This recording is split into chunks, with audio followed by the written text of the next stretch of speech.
1 Samuel is all about life in the flesh or life in the spirit. The striking contrast between Hannah and Peniah, between Samuel and Eli, between David and Saul, attest to this truth. We read some of the greatest stories of the Bible in this book, like Hannah's persistent love, like the wicked sons of Eli, like the calling of Samuel and his willingness, where he says, speak, Lord, your servant hears. The humiliation of the god Dagon, who fell on his face before the ark of God. The disobedience of Saul, and what a tragic story that is. David's calling from his humble beginnings at the flocks of his father's sheep. The great story I already alluded to of David and Goliath. The friendship of Jonathan, Saul and the witch, and so many more. This book marvelously introduces three key doctrines. It tells us much about the doctrine of God, it teaches us much about prayer, and it teaches us much about worship. And if you would go through the doctrine of God, there's so much in there, many titles of God.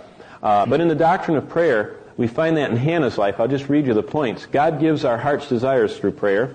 God gives us victory through prayer. God gives us comfort through prayer. God gives us insight into His Word through prayer. God gives us access into His presence through prayer. And God finally gives no ear to those who are rebellious, even though they pray.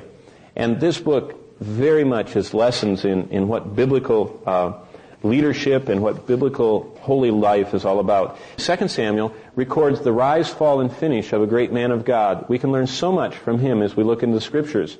First we find David serving, and this is when he's on the upward climb.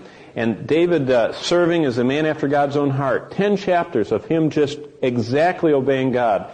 Then he hits the wall. Secondly, David sinning, the giant that killed David. You remember David killed the giant? Well, what giant killed David? Lust.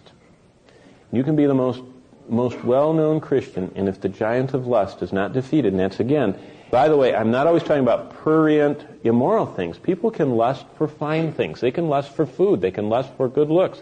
Lust has, in our English language, has always a kind of a bad connotation, but lust just means strong desire.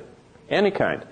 In fact, it says that the Spirit of God lusts after us. He strongly desires for us to be loyal to Him. But if we don't conquer the desires of the flesh, they will kill us like they killed David. David surviving, he faced personal disasters God's way. And those chapters 13 to 17 of 2 Samuel tell you how to deal with adversaries and problems.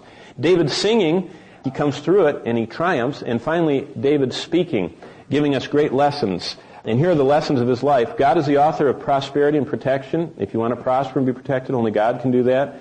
God warns us, no one is beyond the reach of temptation. Never think you're too old or too spiritual or whatever to be tempted. God knows family life is a real challenge for all of us, and He'll give us insight. And finally, God waits to restore us when we fall.